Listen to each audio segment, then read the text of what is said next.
आता आपण हिपस्टरचं paper cutting करणार आहोत। मेजरमेंट नोट्सप्रमाणे घ्यायचं आहे आपल्याला।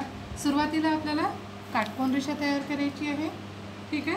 त्यानंतर काटकोन रेषेवरती आपल्याला 0 हा बिंदू मिळेल, ठीक आहे। 0 हा बिंदू मिळाल्यानंतर आपल्याला घ्यायचं आहे पूर्ण उंची। तर 0 ते 1 घ्यायची, पूर्ण उंची -2.5 सेंटीमीटर।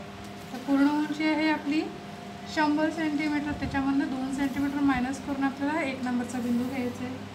किंवा या ठिकाणी मी हा टेप ठेवलेला आहे, ठीक आहे। 100 आणि याच्यातून मायनस मी 2 सेंटीमीटर केलेलेच आहे, ठीक आहे। इथे 2.5 सेंटीमीटर हे केलेलेच होते ऑलरेडी मी इथे। तर इथे मिळाला हा 1 नंबरचा बिंदू, ठीक आहे। त्यानंतर आपल्याला घ्यायचं आहे 0 ते 2। 0 ते 2 घ्यायचं आहे आपल्याला सीटचा 1/4 प्लस 3.5 सेंटीमीटर। तर इथे जे आहे आपला सीटचा 1/4 जो आला आहे तो 22.5 आलेला आहे। तर 22.5 कुठे येतो? हा इथे येतो। त्याच्यामध्ये प्लस आपल्याला 3.5 सेंटीमीटर करायचं आहे, म्हणजे हा इथे, म्हणजे आपल्याला हा 2 नंबरचा बिंदू मिळाला। त्यानंतर आपल्याला घ्यायचं आहे 0 ते 3। 0 ते 3 आहे गुडघा उंची। गुडघा उंची आहे 65 सेंटीमीटर। हे पहा, हे 65 सेंटीमीटरवरती घेतलेला आहे, म्हणजे इथे मिळाला हा 3 नंबरचा बिंदू, ठीक आहे। आता जो आपला 2 नंबर, 3 नंबर आणि 1 नंबरचा जो बिंदू मिळाला आहे तिथनं सर्व लाईन्स तयार करून घ्यायचे आपल्याला। त्यानंतर आपल्याला घ्यायचं आहे 0 ते 4। 0 ते 4 घ्यायचं आहे 1 सेंटीमीटर आतमध्ये। आता इथे 1 सेंटीमीटर घेता नाही का टेपमध्ये, म्हणून मी थोडासा समोर करून हा 1 सेंटीमीटर घेतलेला आहे। 0 ते 4 1 सेंटीमीटर आतमध्ये आणि 2 ते 5 सुद्धा 1 सेंटीमीटर आतमध्ये, म्हणजे हा 5 नंबरचा बिंदू मिळाला।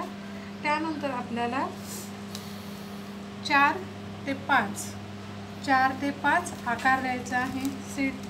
सीटचा साईडचा आकार, म्हणजे जो आपला कर्व येतो ना सीटचा साईडचा, तो आपण जो फ्रेंच कर्व आहे त्याचा यूज करून इथे हा आकार तयार करू, ठीक आहे। या पद्धतीने हा आकार तयार करू। आता हा आकार झाल्यानंतर आपल्याला हा 5 नंबरचा बिंदू मिळालेला आहे। आता आपल्याला घ्यायचा आहे 5 ते 6। 5 ते 6 घ्यायचा आहे आपल्याला मांडी घेराचा 1/4, ठीक आहे। तर 5 ते 6 घ्यायचा आहे आपल्याला मांडी घेराचा 1/4, हा आला आहे आपला 11.5। तर मांडी घेर आपला किती आहे? मांडी घेर आहे आपला 64 सेंटीमीटर। तर त्याचा जो चौथा भाग आहे तो 11.5 आला आहे, तो आपण इथे घेतलेला आहे। या ठिकाणी समजा मांडी घेर नसेल तर तुम्ही सीटचा 6वा भाग घेऊ शकता, ठीक आहे। हे झाल्यानंतर 6 पासून एक सरळ रेषा घ्यायची आहे, म्हणजे आपल्याला 6, 7 आणि 8 हा बिंदू मिळेल, ठीक आहे। म्हणजे हे बिंदू मिळाले आपल्याला। त्यानंतर आपल्याला घ्यायचं आहे 6 ते 9। 6 ते 9 घ्यायचं आहे। जेवढं हे 5 ते 6 अंतर आहे आपलं, तेवढंच 6 ते 9 घ्यायचं आहे आपल्याला। हे किती आपण 11.5 घेतलं होतं ना, तेवढं 5 ते 6 जे अंतर आहे तेवढंच आपल्याला 6 ते 9 घ्यायचं आहे, ठीक आहे। हे घेणं झाल्यानंतर आपल्याला घ्यायचं आहे 7 हा बिंदू आपल्याला इथे सरळ रेषेवरती मिळाला आहे ना, तर 7 ते 10, ठीक आहे। म्हणजे 7 ते 10 आधी मी नंबर्स देते, आणि 7 ते 11, 7 ते 10 आणि 7 ते 11 घ्यायचं आहे आपल्याला गुडघा घेराचा 1/4। गुडघा घेर आहे आपला किती? 35 सेंटीमीटर। त्याचा 1/4 येतो आहे 8.75, म्हणजे 8.75। तर मी इथे 9 घेतला आहे, म्हणजे 0.25 याच्यामध्ये सेंटीमीटर वाढून दिला आहे किंचित असल्यामुळे। तर हा मिळाला आपल्याला गुडघा घेर जो होता त्याचा राऊंड, म्हणजे इथं 1/4, या साईडला पण 1/4। त्यानंतर आपल्याला जो 8 नंबरचा बिंदू आहे, 8 नंबरच्या बिंदूच्या दोन्ही बाजूला, म्हणजे 8 ते 12 आणि 8 ते 13 हे घ्यायचं आहे बॉटमचा 1/4।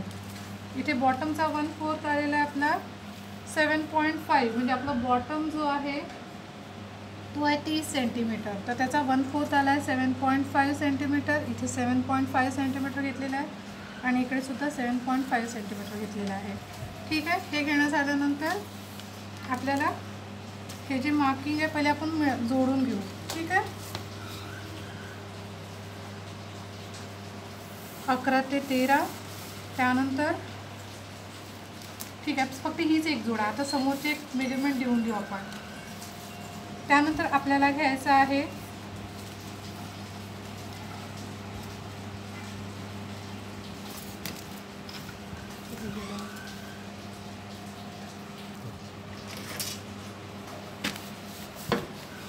हा 9 ते 11 हा पॉईंट जोडून घ्यायचा आहे आपल्याला. ठीक आहे, 9 ते 11 जोडला. त्यानंतर या बाजूला 5 ते 10 हा बिंदू जोडायचा आहे आणि त्यानंतर 10 ते 12 हा बिंदू जोडायचा आहे. ठीक आहे, हा जोडणं झाल्यानंतर खाली तुम्ही सरळ पण घेऊ शकता. याला पहिले आपण सरळच घेऊ, मग त्यानंतर याला आकार देऊ नंतर, कारण वरती जो आहे थोडा तिरपा भाग आहे ना, तर खाली नंतर आपण याला सेट करू.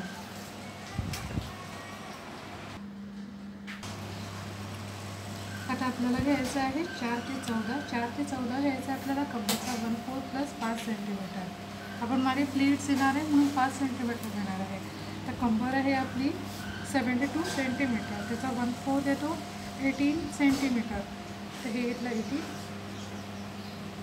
ठीक आहे, 5 सेंटीमीटर इथे प्लीट्ससाठी वाढवत आहे आपण, म्हणजे हा मिळाला आपल्याला 4 ते 14 हा बिंदू मिळाला.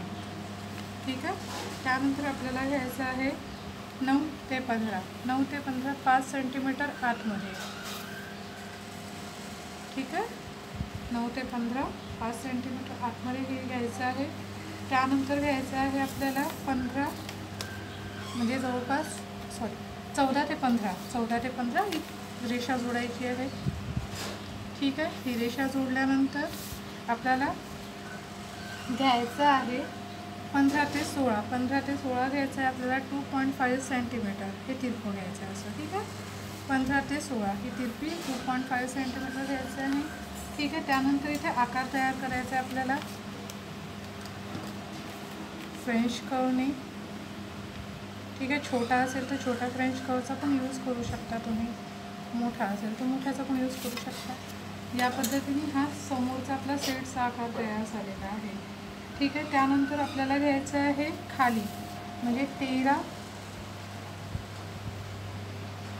जे आपलं 13च्या खाली आहे, हे खाली फोल्ड करायसाठी आपण किती 5 सेंटीमीटर घेतलेलं आहे. म्हणजे 1 आणि 13च्या खाली जो आहे आपण 5 सेंटीमीटर हे एक्स्ट्रा ठेवला आहे वरती फोल्ड करायसाठी याला. ठीक आहे, या पद्धतीने हा आपला समोरचा भाग इथे आखून झाला आहे, म्हणजे ड्रॉ झालेला आहे. आता यामध्ये आपण फक्त 1 सेंटीमीटर इथे शिवण्यासाठी मार्क हे घेऊ. ठीक आहे, मार्जिन घेऊ, फक्त सिलाई मार्जिन घेऊ इथेच या ठिकाणी. ठीक आहे, हे जोडून घेऊ आपण पूर्ण स्केलनी.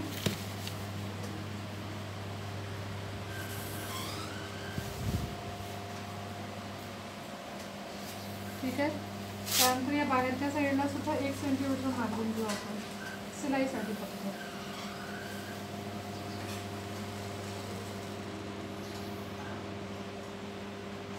ठीक आहे, आणि मी तुम्हाला खाली म्हटलं होतं आपण नंतर याचं सेट करू. तर आता इथे काय करायचं, ही सिलाई मार्जिन बघायची किती आहे. हे किती येत आहे, पूर्ण 9 येत आहे. ठीक आहे, तर इथे आपण 10 घेऊन घेऊ, 1 सेंटीमीटर वाढवून. खाली इथे सुद्धा 1 सेंटीमीटर वाढवून म्हणजे 10. म्हणजे या पद्धतीने ही तिरपी आहे, म्हणजे हा वरती फोल्ड होईल ना कपडा, त्यावेळेला याला सेट करता येईल आपला व्यवस्थित. हा झाला आपला समोरचा भाग. आता यावरतीच आपण मागचे पण मेजरमेंट लावणार आहे.